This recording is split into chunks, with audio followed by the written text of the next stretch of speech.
Hello friends, welcome to sweety foodie channel. இன்றைக்கி நம்ம சேனலில் பன்னீர் பிரியாணி எப்படி பண்ணலாம் தாங்க பார்க்க போகிறோம். இதை நீங்கள் லஞ்ச் பாக்ஸ்க்கும் கொடுத்து விடலாம். ரொம்ப டேஸ்டியாக ரொம்ப குயிக்காகவும் செஞ்சிடலாங்க. வாங்க இது எப்படி பண்ணலான்னு பார்க்கலாம். இதுக்கு சைட் டிஷ்ஷே தேவையில்லைங்க. இதுக்கு நீங்கள் ஆனியன் பச்சடி மட்டும் வச்சு கொடுத்தீங்கனாலே போதும். ரொம்ப டேஸ்டியாக இருக்கும் ஃப்ரெண்ட்ஸ். வாங்க இது எப்படி பண்ணலான்னு பார்க்கலாம்.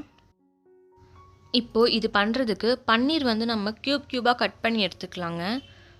உங்களுக்கு என்ன சைஸ் வேணுமோ அந்த சைஸுக்கு கட் பண்ணி எடுத்துக்கோங்க. நான் மீடியம் சைஸில் கட் பண்ணி எடுத்துக்கிறேன்.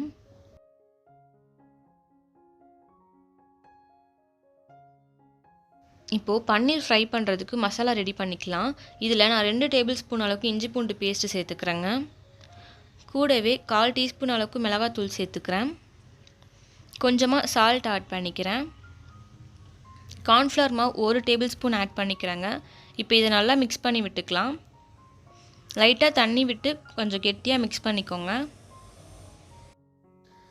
இதில் கொஞ்சமாக ஃபுட் கலர் சேர்த்துக்கிறேங்க. இது ஆப்ஷனல் தான். உங்களுக்கு வேணும்னா நீங்கள் சேர்த்துக்கலாம், இல்லைன்னா நீங்கள் சேர்க்காம கூட அப்படியே செய்யலாம்.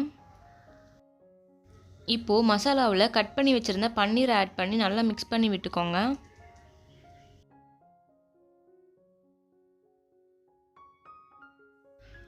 இப்போது ஒரு பேனில் கொஞ்சமாக ஆயில் விட்டுக்கலாம். ஆயில் நல்லா காஞ்சதும் அதில் நம்ம ரெடி பண்ணி வச்சுருந்த பன்னீரை ஆட் பண்ணிவிட்டு நல்லா ஃப்ரை பண்ணி எடுத்துக்கலாம். மீடியம் ஃப்ளேம்லேயே வச்சு ஃப்ரை பண்ணுங்கள், இல்லைனா தீஞ்சு போயிடும். இப்போ பார்த்தீங்கன்னா பன்னீர் எவ்வளோ சூப்பராக ஃப்ரை ஆகி வருது பார்த்தீங்களா.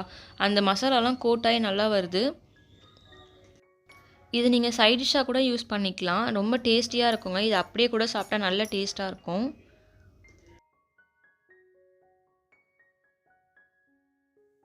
இப்போ பன்னீர்லாம் நல்லா ஃப்ரை பண்ணி எடுத்தாச்சு. இப்போ இது இருக்கட்டும். இப்போது பிரியாணி தாளித்து விட்டுடலாங்க. இதுக்கு நான் ஒரு நான்ஸ்டிக் பேன் எடுத்திருக்கேன். இதில் 4லேருந்து 5 டேபிள் ஸ்பூன் ஆயில் விட்டுக்கோங்க. பிரியாணிக்கு ஆயில் கொஞ்சம் கூட இருந்துச்சுன்னா நல்லா டேஸ்ட்டாக இருக்கும். இதில் 1 டேபிள் ஸ்பூன் சோம்பு சேர்த்துக்கிறேன். கூடவே அந்த பட்டை வகைகள் சேர்த்துக்கிறேன். ஸ்டார் பட்டை, இலை, ஏலக்காய் 1, கிராம்பு இதெல்லாமே சேர்த்துக்கிறேங்க. கடல் பாசி இதையும் சேர்த்துக்கிறேன். இது கூடவே 3 ஆனியன் கட் பண்ணி வச்சுருந்தேன், அதையும் ஆட் பண்ணிக்கிறேங்க. நான் 1 கிலோ பிரியாணி செய்கிறேன், அதனால் நான் இந்த அளவுக்கு ஆட் பண்ணிக்கிறேன். நீங்கள் 1/2 கிலோ அந்த மாதிரி செய்கிறீங்கன்னா அதுக்கேற்ற மாதிரி பாதி அளவாக யூஸ் பண்ணிக்கோங்க.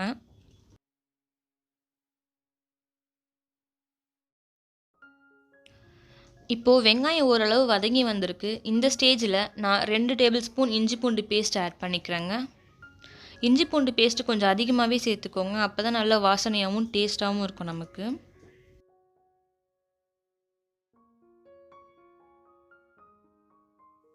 இப்போது வெங்காயம் இஞ்சி பூண்டு பேஸ்ட்டில் நல்லா வதங்கி வந்திருக்கு. இதில் 2 பச்சை மிளகாய் சேர்த்துக்கிறேங்க.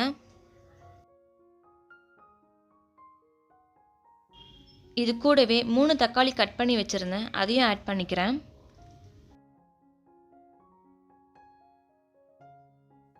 இதில் கொஞ்சமாக சால்ட்டு சேர்த்துக்கோங்க. அப்போ தான் தக்காளி நல்லா வதங்கி வரும்.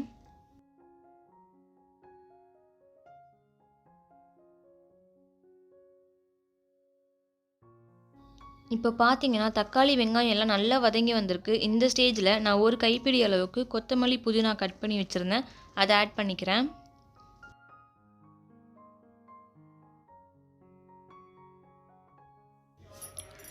இப்போது இதில் 3 கப் அளவுக்கு தண்ணி ஆட் பண்ணிக்கிறேன். நீங்கள் அரிசி எந்த கப்பில் அளந்தீங்களோ அந்த கப்பில் நீங்கள் தண்ணி அளந்து ஊற்றணும். 1 கப் அளவு அரிசிக்கு 1.5 கப் அளவு தண்ணி கரெக்டாக இருக்கும். நான் 2 கப் அளவுக்கு அரிசி எடுத்தனால நான் 3 கப் அளவுக்கு தண்ணி ஆட் பண்ணிக்கிறேன். இது கூடவே 2 டேபிள் ஸ்பூன் மிளகாத்தூள் ஆட் பண்ணிக்கிறேன். பிரியாணிக்கு தேவையான அளவுக்கு உப்பு ஆட் பண்ணிக்கிறேன். ஆட் பண்ணிவிட்டு நல்லா மிக்ஸ் பண்ணி விட்டுறலாம். இப்போ இது நல்லா கொதித்து வரணும், அது வரைக்கும் க்ளோஸ் பண்ணி வச்சிடலாம்.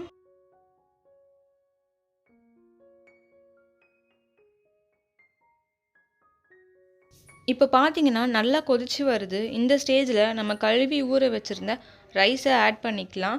நான் பாஸ்மதி ரைஸ் தான் எடுத்திருந்தேன். இது நல்லா கழுவி ஒரு 1/4 மணி நேரம் வரைக்கும் நான் ஊற வச்சுருந்தேன். இதுவே நீங்கள் புழுங்கல் அரிசி கூட எடுத்துக்கலாம், நல்லாயிருக்கும் டேஸ்ட்டு. அரிசி ஆட் பண்ணிவிட்டு நல்லா மிக்ஸ் பண்ணி விட்டுருங்க. ஒரு 10 மினிட்ஸ் அளவுக்கு இது அப்படியே இருக்கட்டும். நல்லா வெந்து வரும் அரிசி, அது வரைக்கும் வெயிட் பண்ணலாம். இப்போ பார்த்தீங்கன்னா அரிசி ஓரளவு நல்லா வெந்து வந்திருக்கு. இந்த ஸ்டேஜில் 1/2 பழம் லெமன் பிழிஞ்சு விட்டுக்கலாம். பிழிஞ்சு விட்டுட்டு நல்லா மிக்ஸ் பண்ணி விட்டுக்கோங்க. மிக்ஸ் பண்ணும்போது ஜாக்கிரதையாக மிக்ஸ் பண்ணணும், இல்லைனா அரிசி எல்லாமே உடஞ்சி போயிடும். இப்போ இதை க்ளோஸ் பண்ணி ஒரு 10 மினிட்ஸ் கழித்து பார்க்கலாம். இப்போ பார்த்தீங்கன்னா சாதம் நல்லா வெந்து வந்திருக்கு. இந்த ஸ்டேஜில் நம்ம ரெடி பண்ணி வச்சுருந்த பன்னீரை ஆட் பண்ணிவிட்டு நல்லா மிக்ஸ் பண்ணி விட்டுக்கலாம். இப்போ இதை க்ளோஸ் பண்ணிவிட்டு லோ ஃப்ளேமில் ஒரு 10 மினிட்ஸ் வச்சுக்கோங்க. 10 மினிட்ஸ் கழித்து நீங்கள் வெயிட் போட்டு ஸ்டவ் ஆஃப் பண்ணிவிடுங்க. இப்போ பார்த்தீங்கன்னா சூப்பரான பன்னீர் பிரியாணி ரெடி ஆகிடுச்சு ஃப்ரெண்ட்ஸ். இது பார்க்கவே எவ்வளோ சூப்பராக இருக்குது பார்த்தீங்களா. நல்ல உதிரியாகவும் நல்ல டேஸ்டியாகவும் இருக்கும் ஃப்ரெண்ட்ஸ். இதை கண்டிப்பாக உங்கள் வீட்டில் ட்ரை பண்ணி பாருங்கள். இது உங்கள் வீட்டில் பார்த்தாங்கன்னா கண்டிப்பாக சிக்கன் பிரியாணின்னு தான் கேட்பாங்க. அந்தளவுக்கு இது டேஸ்ட்டும் பார்க்குறதுக்கும் அவ்வளோ சூப்பராக இருக்குது. இதை கண்டிப்பாக உங்கள் வீட்டில் ட்ரை பண்ணுங்கள். லஞ்ச் பாக்ஸ்க்கு கண்டிப்பாக உங்கள் குழந்தைங்களுக்கு கட்டி கொடுங்க. நல்லா ரசித்து சாப்பிடுவாங்க பசங்க எல்லாருமே. கண்டிப்பாக உங்கள் வீட்டில் ட்ரை பண்ணி பார்த்துட்டு கமெண்ட் பாக்ஸில் கமெண்ட் பண்ணுங்கள். இந்த வீடியோ உங்களுக்கு பிடிச்சிருந்துச்சுன்னா லைக் பண்ணி, ஷேர் பண்ணி, சப்ஸ்கிரைப் பண்ணிக்கோங்க. கூடவே அந்த பெல் ஐக்கானையும் கிளிக் பண்ணி வச்சுக்கோங்க. அப்போ தான் நான் போடுற வீடியோஸ்லாம் உங்களுக்கு வந்துக்கிட்டே இருக்கும்.